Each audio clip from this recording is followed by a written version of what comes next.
Okay, so I got my new fancy solar vent. Very exciting. It's kind of cool. This came inside this box, but what this has also done is give me a really nice template for the hole size that needs to go here. And this is the waste vent.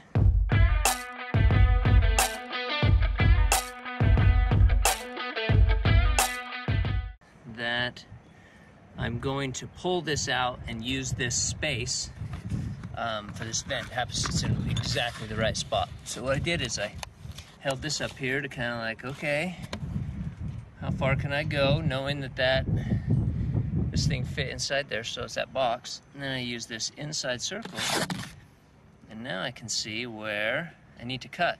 But what I'm going to do is, this is a sandwich deck, so what I really want to do is only cut through the top part of this, and then I'm going to seal in between these two decks so I don't get poopy smell inside the deck sandwiching, and fairly waterproofed.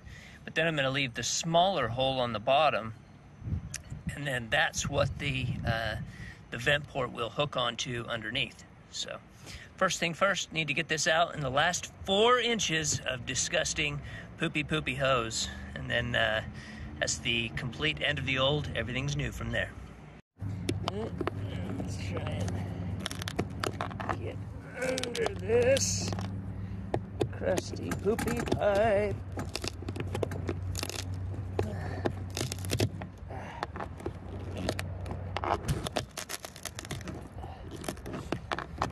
And because I don't have a better tool, I'm going to use the Dremel tool to cut this out, but I need both hands, so sorry, you don't get to watch. Not bad. So I'm through both layers here, but didn't quite cut through the carpet, so I'll have to go in and cut that out with a razor knife, and then we'll be ready to get this cleaned off and mount the fan anyway. So now we have 2 quarts, 64 ounces, and I did just a little less because it was between 1.5 and 2 quarts, and we can always add a little more water later. But I've got my essentially 2 quarts of water. Warm water will make it go a little faster, but really it doesn't matter. We're just going to pour this over it.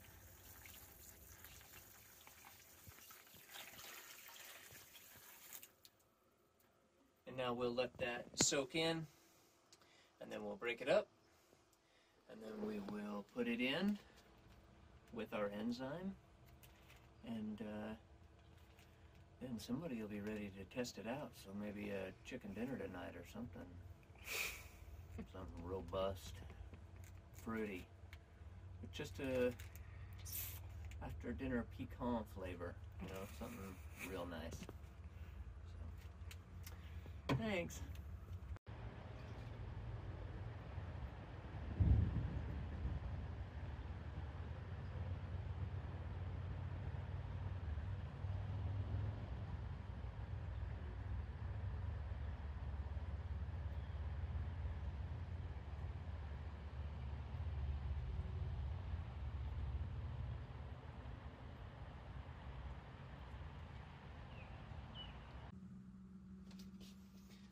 Our cocoa core has expanded, has absorbed all of the moisture, and now you can see that it is big and it's moist. So now what we'll do is we'll just kind of mix it up, make sure there's still a few kind of dry patches here. We'll just kind of get that incorporated with the wetter stuff on the bottom, and then we will add it to the composting head. Okay, so let's do a recap. We've got our solar vent on the outside, sealed up on there and drawing air through there. And this hose picks it up from down here, comes back into the toilet. Little air intake with a filter screen right here. So air is drawn through the bin for the composting head up and vented outside to keep down the smell, but also, not just for that, also to promote aerobic respiration of the different bacterias and yeasty goodness that's decomposing your stuff. What goes in this? Stuff. Okay. All right. So what you do is we just remove the top. Hello. Free toilet. I'll set this right here. And I will dump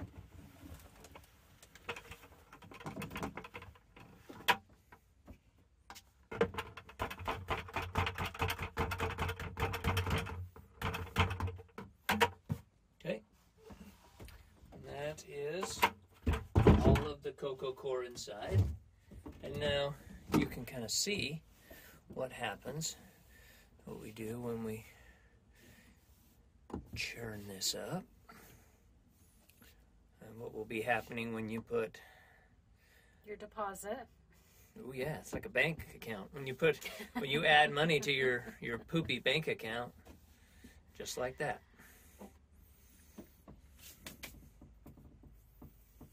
And I'll let the inside. So I put it back, top back on, and then it gets this little bit of a quarter turn, and then I will tighten down the pee thing's not on. It's not.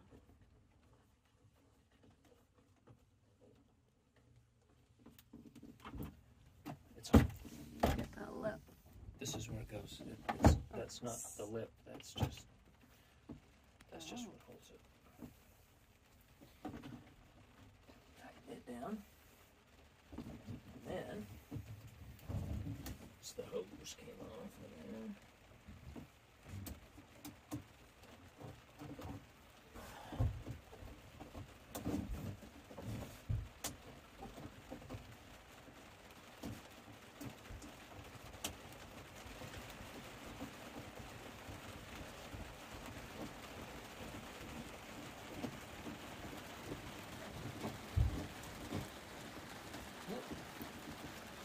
And now our hose is on there, and it's raining outside, so this will be a good opportunity to see if my solar vent has any leaks. Give it a good, nice coat of silicone all the way around, so I'm cautiously optimistic that it won't be leaking. But other than that,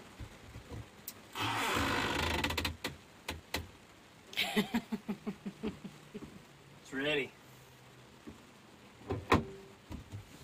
Put deposit here. And tell them where you pee and where you poo. So the philosophy of a composting toilet is to separate liquids and solids. Your solids go here in the main augering chamber. Liquids drain out here into the front liquid tank, where they are taken off and poured down a toilet. And the back here should only have to be emptied every depends on how many people and how much use, but when it gets to be too full and you can't, you don't want to like poking out. And there's a liner that goes right there. Well, it depends on your aim. So if you know where your butthole is and you know where you're going to hit, then you can just open this and drop it in. No, I swear that this is basically what the instructions say. They don't say you should know where your butthole is, but I'm filling that part in because you guys, the home audience, can handle it. So if you know where your butthole is, and it may not be where you think it is, so you do need to like calibrate that. But once you know where your butthole is, you just drop that sucker right down the throat of the dragon here. This is the throat of the dragon. Otherwise, what you do is you put down what is like a big coffee. You close this. You put down like a big kind of coffee filter here. Deposit it in there. Then when you open this up, it goes down. What's nice about this, in kind of a difference between the old style with the tank, is that you actually should put some toilet paper in here. So you'd also put your toilet paper in there before you, or put it in there, and then that creates more, apparently, but they say, put some toilet paper in there too. Obviously no wipes, but toilet paper. But again, your liquids go in here, and they'll actually drain out from this hole too. Anywhere that you get them in here, they'll drain down. And then I think what we'll do is probably have a little, kind of like my portable bidet solution, little water bottle that we put a hole in or something, but where you can put a little water down to keep the smell down to a minimum. But in also keeping the smell to a minimum is a gasketed seat and lid, and then negative airflow pulling it out of here. So I mean, we won't really know what it's like to live with until we have it, but we want to be on the right foot forward and doing things the right way, because that, you know, if you figure out that you don't need to do certain things, you can kind of fudge it. It's better to start the right way, and then when you realize, oop, we went too far, it's now stinky in here, then you can go back, but you know how to do it right, and you at least have the right stuff to do it. So now we have this area back here. This will get filled with either cocoa or sphagnum moss, so that peat moss, so that we have, when we need to recharge the tank there, we're ready. And how much did this baby cost us? This is by far the most. This is 5 times the cost of the most expensive toilet that I've ever purchased. I guess maybe if you took the bidet price, if that adds on to a toilet, then maybe it's just 3 times more than... Just say it, $1,200. Yeah, it's ridiculous. Well, especially if you consider the price of the solar vent with it. Oh, so, plus the solar. Yeah, $1,200. So we're hoping that this works out, you know, nice. Because otherwise we feel like, you know, jumps. So, And this is the Airhead. this is the Airhead. Yep. $1,200 Airhead. Ta-da! Let's get there to Burger King and get a Flambeau Whopper so we can work up a deposit here in the bank account and start earning some interest.